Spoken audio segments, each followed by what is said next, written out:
Have you ever felt like you're running in place, putting in the effort, but not getting any closer to your goals? It's a frustrating feeling, and more often than not, it isn't about a lack of talent or opportunity. It's about the invisible habits, the small, seemingly harmless routines that are secretly sabotaging your success. Today, we're going to drag these habits into the light. We're talking about the 7 brutal habits that are holding you back and, more importantly, how you can break free from them, starting right now. The first and most common trap is waiting for the perfect moment. We tell ourselves, I'll start my business when I have more savings, or I'll start working out once I get that new gym membership, or I'll write my book when I feel inspired.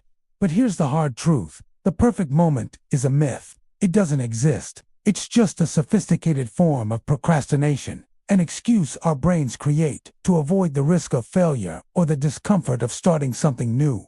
Life is messy and unpredictable. The stars will never perfectly align.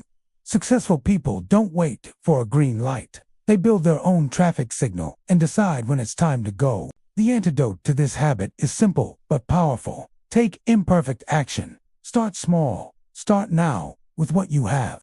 Want to get fit? Do 10 push-ups on your living room floor. Want to start a business? Register the domain name and talk to one potential customer. Progress, not perfection, is the goal. Each small step builds momentum, creating a snowball effect that propels you forward far more effectively than waiting ever could. Next up is the silent killer of dreams, staying comfortable. Your comfort zone is a warm, cozy, and incredibly dangerous place. It's where your ambitions go to die.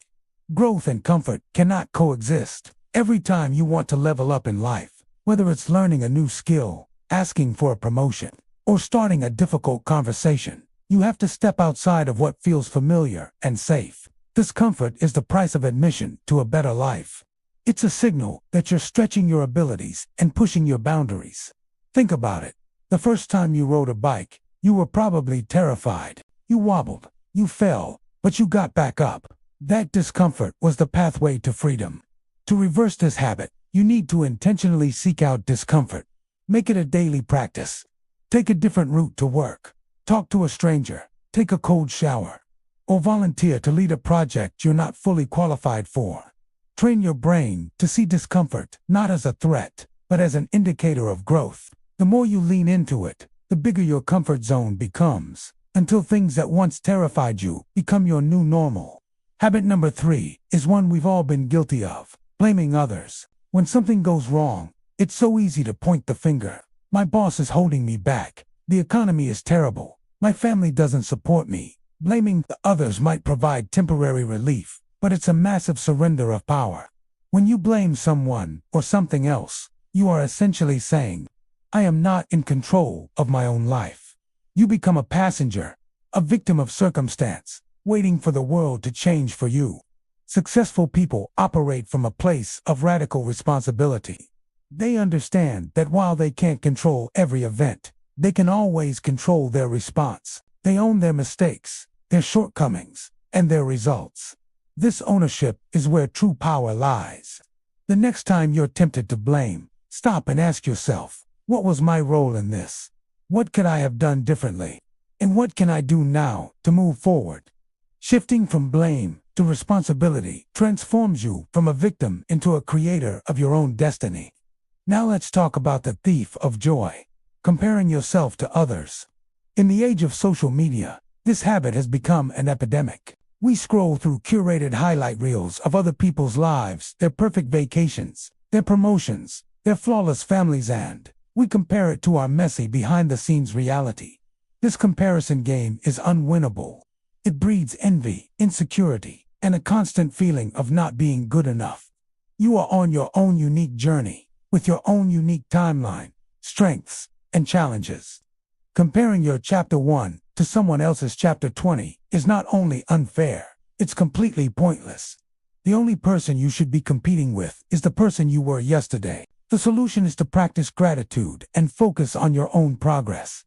Keep a journal of your wins, no matter how small. Mute or unfollow accounts that trigger feelings of inadequacy. Celebrate how far you've come. When you shift your focus from other success to your own growth, You reclaim your energy and find genuine contentment in your own journey. The fifth brutal habit is a subtle one: consuming more than you create. Think about your day. How much time is spent passively consuming? Scrolling through social media, binge-watching shows, listening to podcasts, reading articles, all while creating nothing. Consumption is easy and pleasurable, but it's a net drain on your potential. Creation, on the other hand, is what moves the needle.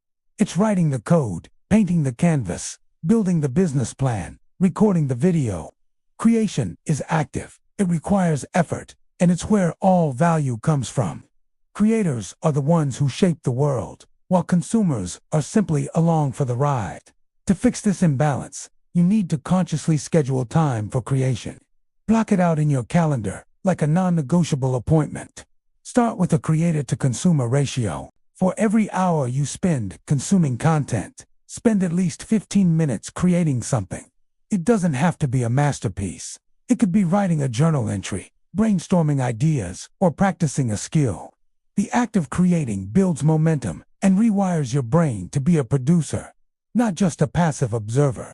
Habit number 6 is what separates the winners from the almost winners: quitting when it gets hard. Every meaningful pursuit in life will have what Seth Godin calls the dip, a long, difficult slog between starting and mastery, where progress seems to stall and motivation plummets. This is where most people give up. They hit a wall, get discouraged, and conclude that it wasn't meant to be. But this dip is the barrier to entry that keeps a field from being overcrowded. It's a test. The people who find success are the ones who anticipate the dip and have a strategy to push through it.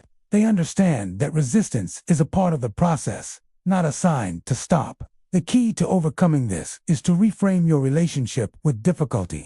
Instead of seeing it as a roadblock, see it as a filter. When things get tough, tell yourself, this is the part where most people quit. This is my opportunity to get ahead. Break down the overwhelming task into tiny, manageable steps and focus only on completing the very next one. Celebrate your persistence, not just the outcome. Grit is a muscle, and the more you use it, the stronger it gets. Finally, the 7th habit that will keep you stuck is surrounding yourself with small thinking. Jim Rohn famously said, "You are the average of the 5 people you spend the most time with." This is profoundly true. If your inner circle is filled with people who complain, make excuses, and discourage big dreams, their mindset will inevitably rub off on you. Small thinking is contagious.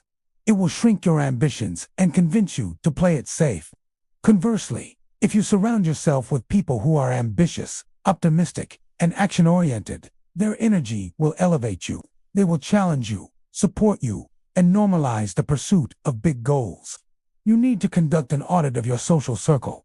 Who lifts you up and who pulls you down? This doesn't mean cutting off lifelong friends, but it does mean being intentional about who you give your time and energy to. Actively seek out mentors, join mastermind groups, or connect with like-minded people online. Curate your environment for success, because the people around you are either a headwind pushing you back or a tailwind propelling you forward. So there they are, the 7 brutal habits: waiting for perfection, staying comfortable, blaming others, comparing yourself, consuming more than creating, quitting when it gets hard, and surrounding yourself with small thinkers. Recognizing them is the first giant leap. Now it's time for the second, taking action. I want you to pick just one of these habits, the one that resonated with you the most, the one you know is holding you back. And for the next 7 days, I challenge you to focus solely on reversing it. If you're a perfectionist, take one imperfect action every day. If you're stuck in your comfort zone, do one thing that scares you. Your future self is begging you to start today. You have the power to break these chains and build a life of purpose and achievement. Thank you so much for watching. If this video helped you identify a habit you want to change, let me know which one in the comments below. And if you're ready to continue your journey of growth, make sure to subscribe and hit that notification bell so you don't miss our next video. We're in this together. See you next time.